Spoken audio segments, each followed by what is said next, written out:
એક જો વ્યક્તિ જો પરમાત્માની સદગુરુની કૃપા થાય એટલે બાપ દાદા રાજી રહેવા તો દીકરા હોય, પણ દીકરાની ઘેરે જે વહુ આવે ને બાપુ, એ નક્કી ન કરી શકાય કે દીકરી આટો આવી છે કે દીકરાની વહુ છે. આવા પરિવાર જેવા જેમ થવા મળે ત્યારે માનવાનું કે સદગુરુની પૂર્ણ કૃપા છે. તમે ભાગશાળી છો બધા કે આવા ઘરે કે જે હરિદ્વારમાં આવવાનો આનંદ થાય. નકર કુલુ મનાલી ન ફરવા જાય હે,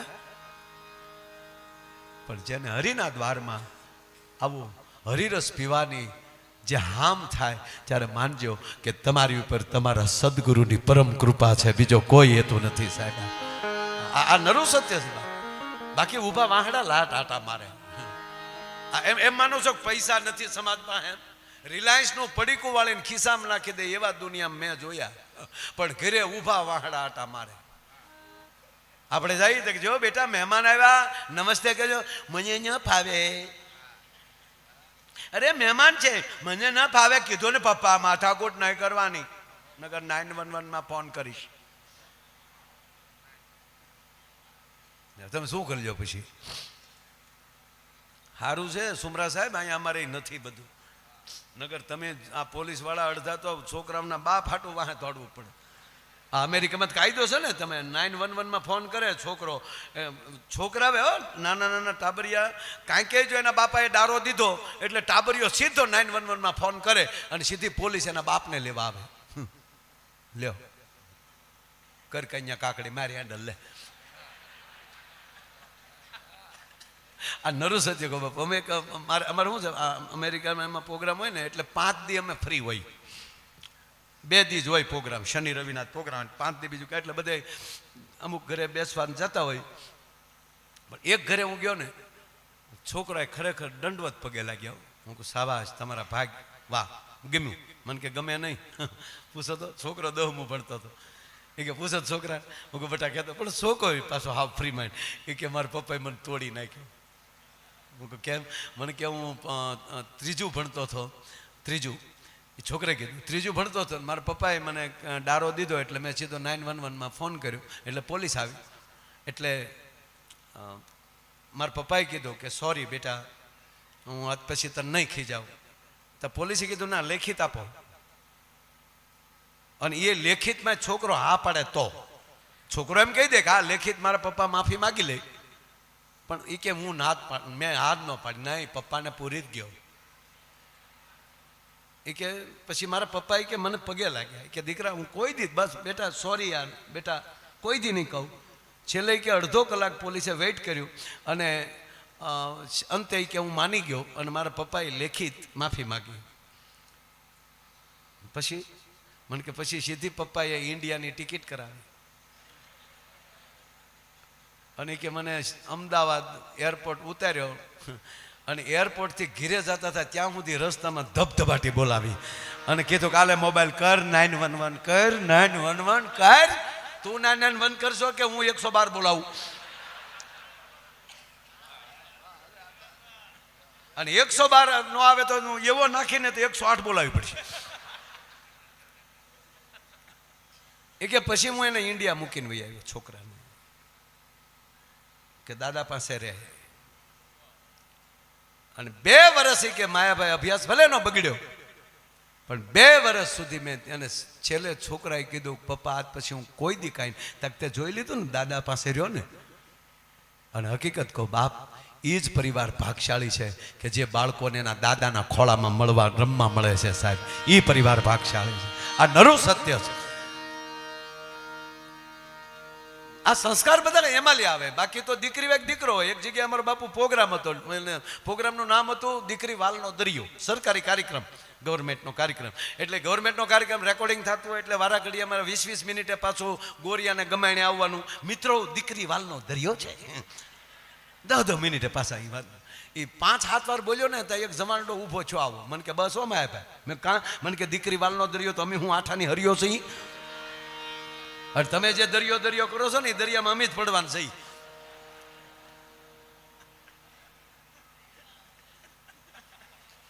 એટલે દીકરી ટૂંકમાં હારે જાતી હતી.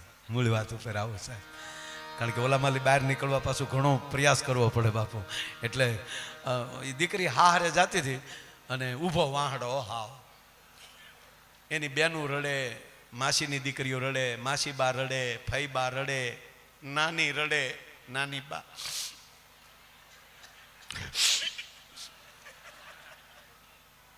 આ મૂળ મુદ્દો રડે નહીં હો. એ વરરાજાનું બાવડું પકડીને હાલ્યો જાય હમણાં વાહડો. હમણાં ઓલો વરરાજો બાપુ ગોથું ખાઈ ગયો કે આ આખું ઘર રડે ને આ મારા ભાગમાં જે મુદ્દો આવ્યો એમાં કરુણાની સર્કિટ જ નહીં હોય. એમાં આ મારા ભાગ તો જો આ કઈ લે ફેસબુકનો દીકરો થા લે.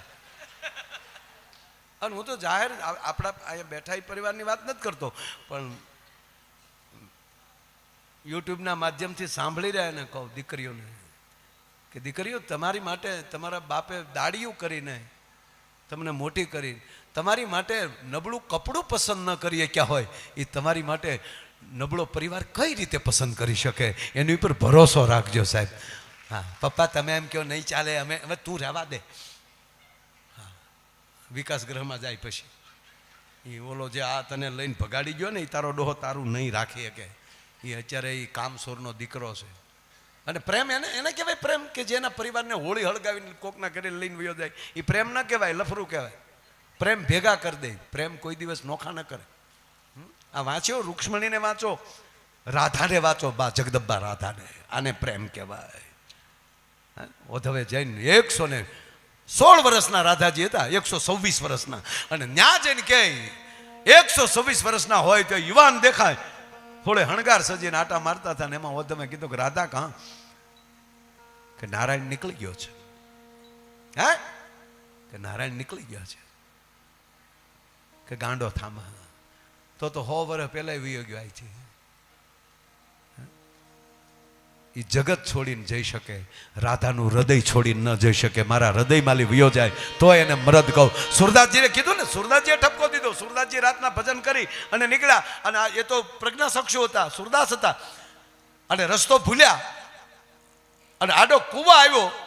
અને ભગવાન કૃષ્ણને થયું કે આગળ મારો ભગત કૂવામાં પડશે. બાળકનું રૂપ ધારણ કરીને ભગવાન કૃષ્ણ કીધું બાબા યહાં સે ચલીએ, બાબા યહાં સે ચલીએ. હવે જેનું ભજન કરતા હોય એ સ્પર્શ કરે એટલે વાઇબ્રેશન તો આવે ને, સાબાશ આજ કાંઈક નોખો છે આ. એટલે સુરદાસને થયું કે બીજો કોઈ નથી રાહ સીનનારો.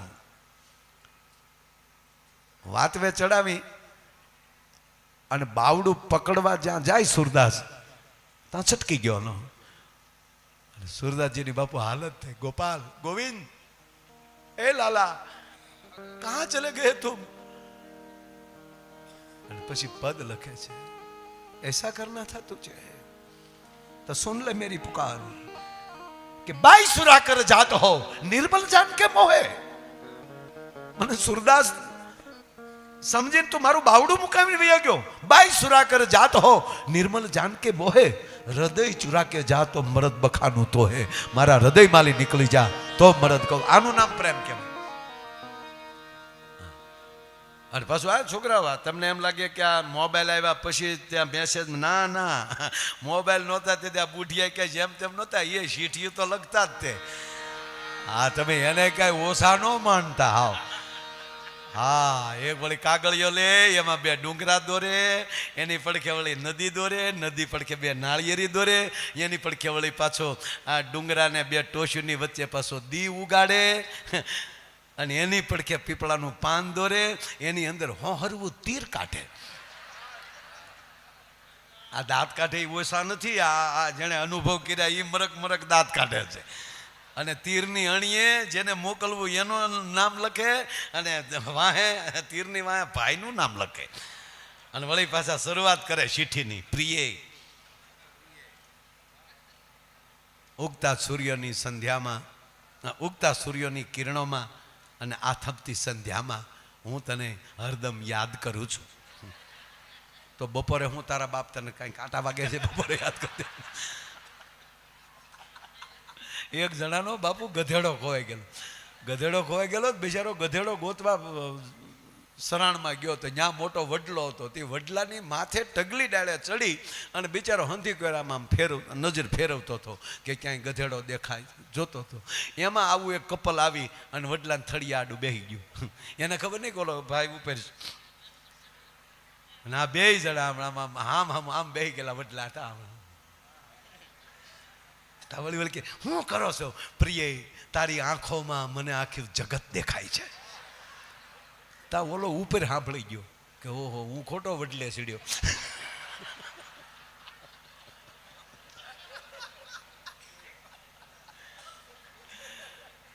ન્યાલી એને કીધું, હે ભાઈ તારા બાપને આમ તને બધું દેખાય. તો જોને ત્યાં ઊંડી નજર કરીને મારો ગધેડો દેખાતો હોય તો.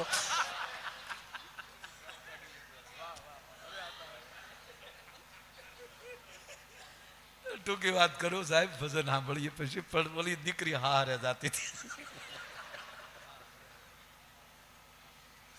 જરાય રોવે નહીં, આખો પરિવાર રાડ્યું નાખ્યો. ના વળી બાવડું પકડેલા, ગાડીએ પગી ગયા, ગાડીનો દરવાજો ખોલી ગયો.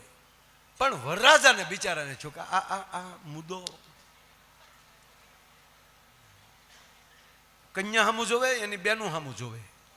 ત્યાં કન્યાની નજર વરરાજા ઉપર ગઈ, આમ બેનું સામું જોયું ત્યાં તો એને બાવડાનું પકડીને બાપુ જે ઝોટો માર્યો દરવાજો ખોલી, તમે બેહો ની, આની આંખમાં હક ન લાગતું હોય છે. અને ઓલો ભખ દીન જે પીડ્યો, પહેલી વાર એની માએ જે ઘોડી આમ નાખ્યો હતો એવી રીતે એને સીટમાં નાખ્યો ભખ દીન. આમને જોર કા ઝટકા ધીરે છે લગે.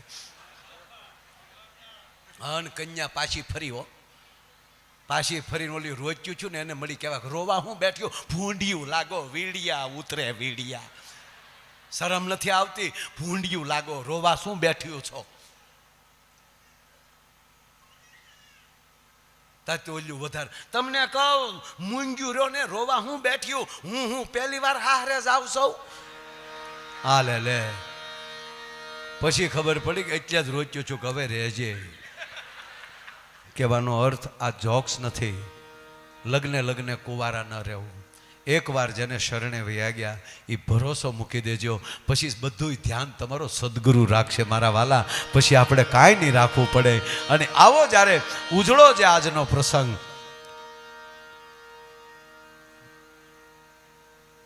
શું મારે કહેવું, સેવાદાસ બાપુ અને કરસનદાસ બાપુની પૂર્ણ કૃપા રાજેન્દ્રદાસ બાપુ ઉપર ઉતરી છે, જેને ભારત વર્ષના મહાન સંતો એને એવી પદવી આપતા હોય ધર્મ ધુરંધરની. આ બધા આપણા ધર્મના આપના ટેકા છે. આપના ટેકા દેખાતા નથી પણ આ છે. છેલ્લી એક જ કડી અડધી મિનિટની ગાય કે આભમાં એ આવડા જોને દીવા ઈ દીવડા કોણે મેલ્યા રે લોલ આભમાં. જિગ્નેશ દાદા આપ અત્યાર સુધી હાજરી આપી, દાદાને તાળીઓથી વધાવો સાહેબ, કારણ કે દિવસે વહેલા 8:30 તો પાછી કથા ચાલુ કરવાની છે. અને પાછું આ કથા પૂરી કરીને સીધા પ્રમ દિવસે જામનગરમાં પાછો ગંગાનો ધોધ અહીંયા શરૂ થશે, પછી જામનગર કથા શરૂ થવાની છે. બાપુ આપ બેસો. રાજેન્દ્રદાસ બાપુ, આ બધા મહાપુરુષોએ આપણને ખૂબ આનંદ કર્યો. અને રામેશ્વર બાપુ, આપણી કથા ક્યાં ચાલુ થાય છે? આવતી જ કાલે રામેશ્વર બાપુ હરિયાણી. આમ તો ગઈકાલે તલગાદરડા ચિત્રકૂટ ધામ પૂજ્ય બાપુના ધામમાંથી કથા પૂરી કરીને બાપુ હાલે આવે છે. તો રામેશ્વર બાપુ હરિયાણીને પણ તાળીના ગગડાટથી વધાવ. એણે પણ હાજરી આપી.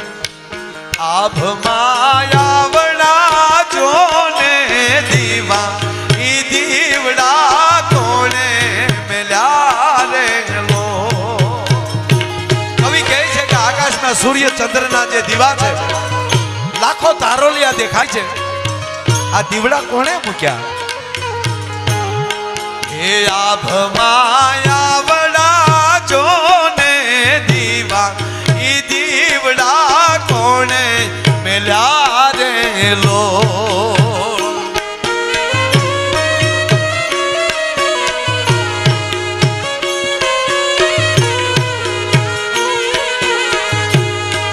ઈ દીવડે ખૂટ્યા ન કોઈ દી તેલ, દિવેલ એમાં કોણે પૂર્યા રે લો.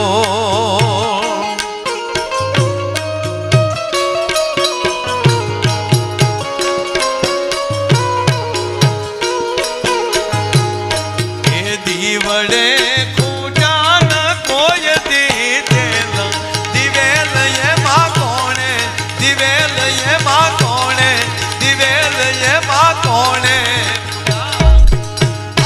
આવડા જોને દીવાઈ દીવડા કોણે મેલ્યા લે રોલ અને દીવડે ખૂટ્યા ન કોઈ દી તેલ દિવેલ એમાં આ દિવેલ આ ભજને પૂર્યા છે આ સંતોના દિવેલ છે સૂર્ય ચંદ્રના તેજ ઝાંખા ન થાય એનું કારણ કે આવી અનેક ચેતનાઓ આવા અનેક મહાપુરુષો અને આપણું હોરઠ આપણે ગૌરવ લઈ શકીએ અને એ પણ આજે અહીંયા હરિદ્વારને આંગણે હરિદ્વાર ઉત્સવ બાપુ 2026 ઉજવી રહ્યા હોય એટલે વાતમાં એટલે હું છે બાપુ કે અમને આનંદ જે થાય કે અહીંયા બસ તમને હસાવી લઈએ ગણ્યાને અમારે શું માંડવી